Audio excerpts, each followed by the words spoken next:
Hello, this is me talking about what the world would look like if Christians and Jews fully obeyed, trust, and loved in God. And if you loved Him, you would obey and trust to the fullest and let God flow through us, all His power thrown through us, so we can do the will of God. What that would actually look like.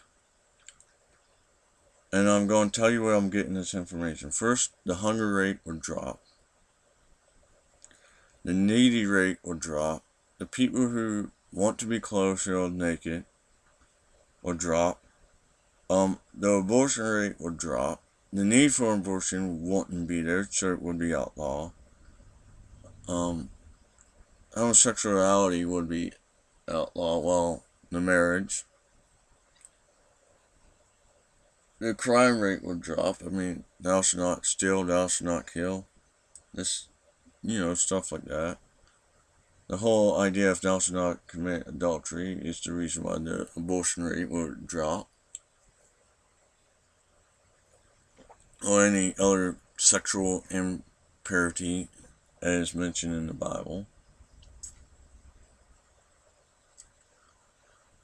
The need for Social Security and all that would be almost eliminated because the church will be taking care of the elderly, the cripples and the lame, as Jesus took care of them, and He made some of them walked. He had the power to heal and stuff, and so do we. But that's a whole nother subject. So that's what I'm talking about. If we obeyed as a nation, the whole world would be a safer, healthier place to live. And that's point blank.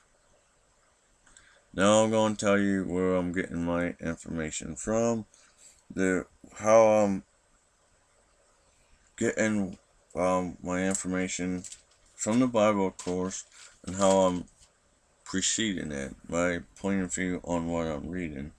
So first I'm going to read to you things from John.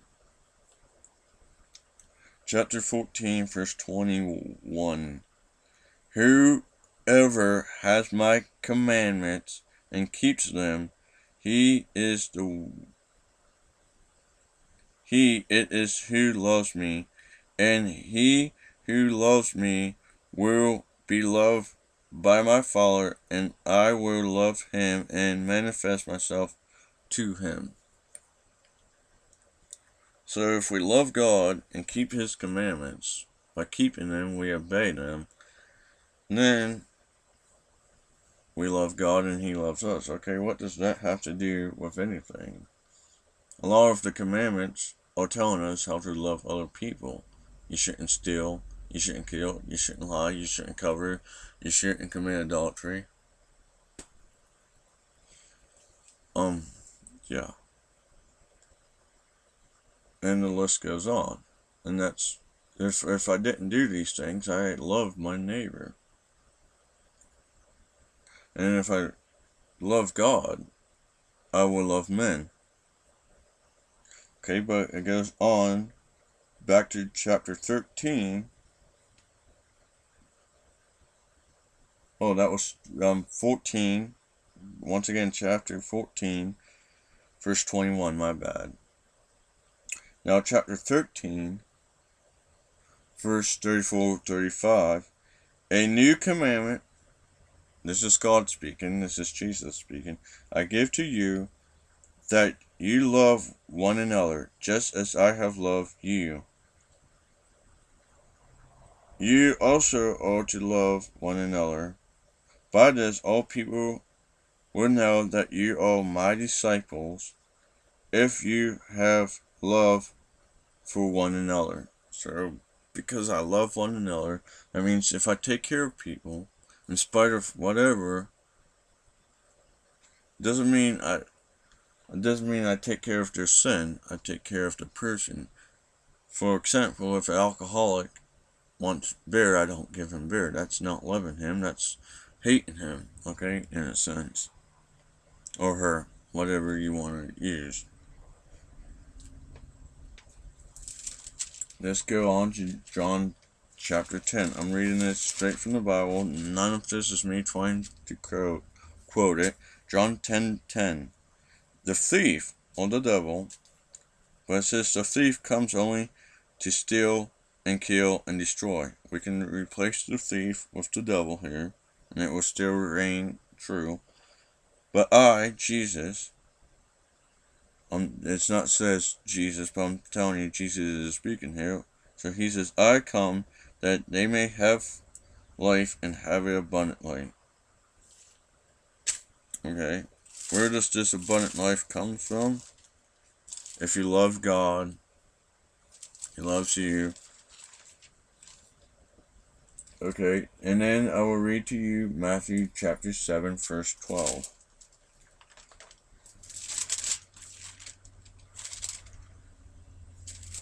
Okay. The golden rule is what this is called. So whatever you wish that another would do to you, do also to them, for this is the law of the prophets. So if I don't want anyone to curse me, beat me up, rape me, or whatever, then I shouldn't do it to them. Okay, then the Lord's Prayer back in chapter 6. I will read that, but you can also find it in Luke. You can find it in Luke chapter 11, verse 1 through 4, or Matthew chapter 9 through 13. Our Father in heaven, hallowed be your name, your kingdom come, your will be done on earth as it is in heaven. So we're trying to put heaven on earth. That's what that just says. Give us our daily bread. Give us our daily blessings. And the promises of God. Okay, that's side note. Back to the Bible. And forgive us of our debts, as we forgive our debtors. So we forgive one another as we have been forgiven. And lead us not into temptation, but deliver us from evil. We can deliver people from evil through the work of God. Okay, that's the bottom line. Then it says, love your enemies, back in chapter 5, verse 43 through 48. I'm only going to read part of it. You have heard that it is said, you should love your neighbor and hate your enemy. But I say to you, love your enemy and pray for those who persecute you. And it's also found in Luke chapter 6, verse 27 through 21. Chapter 6, 37 through 42, my bad. And then Jesus feeds 5,000 men, but the number is only included with the men, not including the females and children. Which means if we're imitating Christ, we're going to feed people. This is why the hunger rate will drop. And it's found in Matthew chapter 14, verse 13 through 21, Mark chapter 6, verse 30 through 44, Luke chapter 8, verse 10 through 17, John chapter 6 through 1 through 15. Okay, the great commandment. You have to read this for yourself. I don't have time to read everything.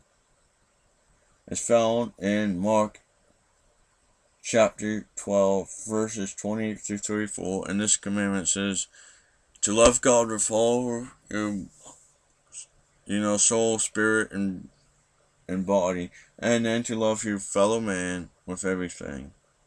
Because if you love God with everything, you will also love men with everything that you got. And then we are told to be we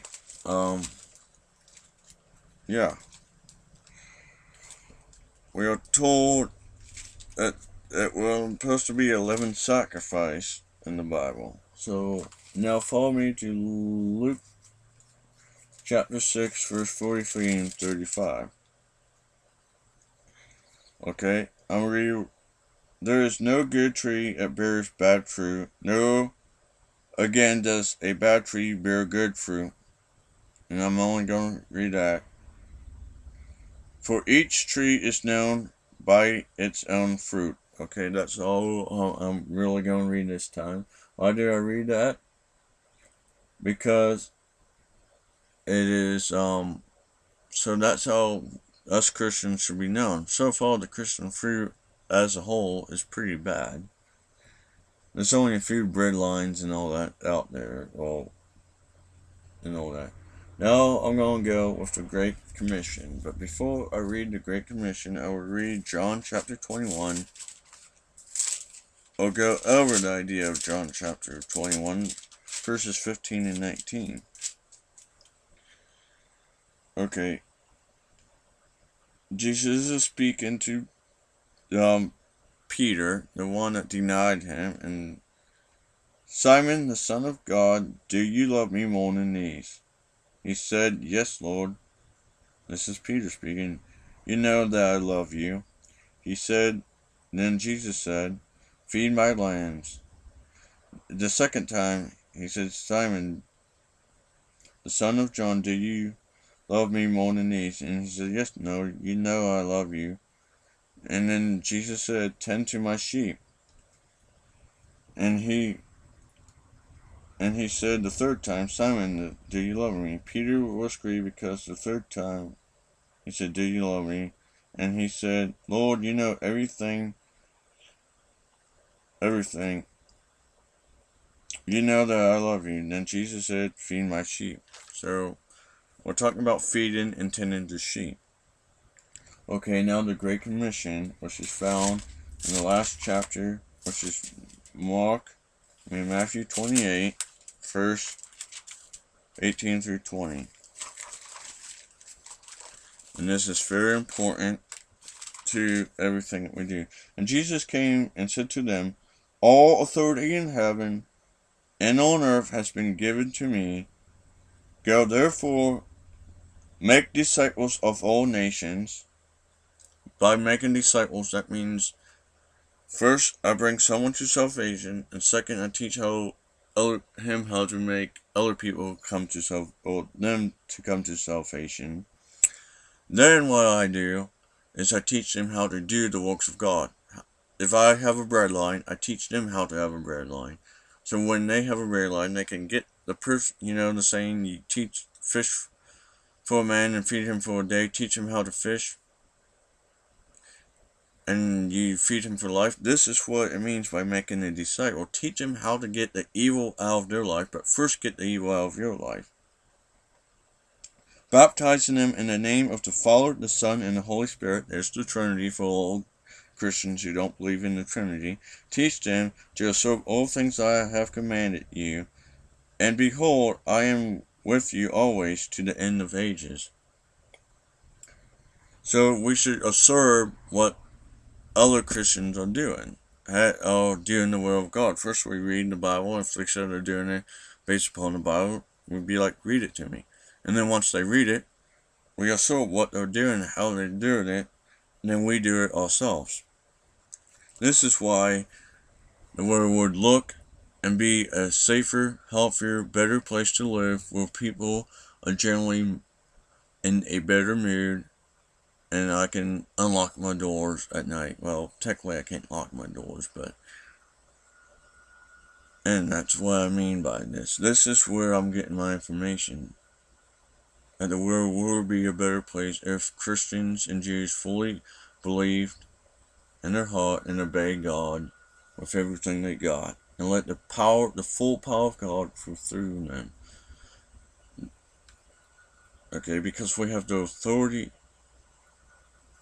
to let God do that. We have the authority to stop evil, to stop cancer, to stop hijackings on the plane, and so forth. Whatever is out there, we have the authority, because God will do it if we abide and live in His Word.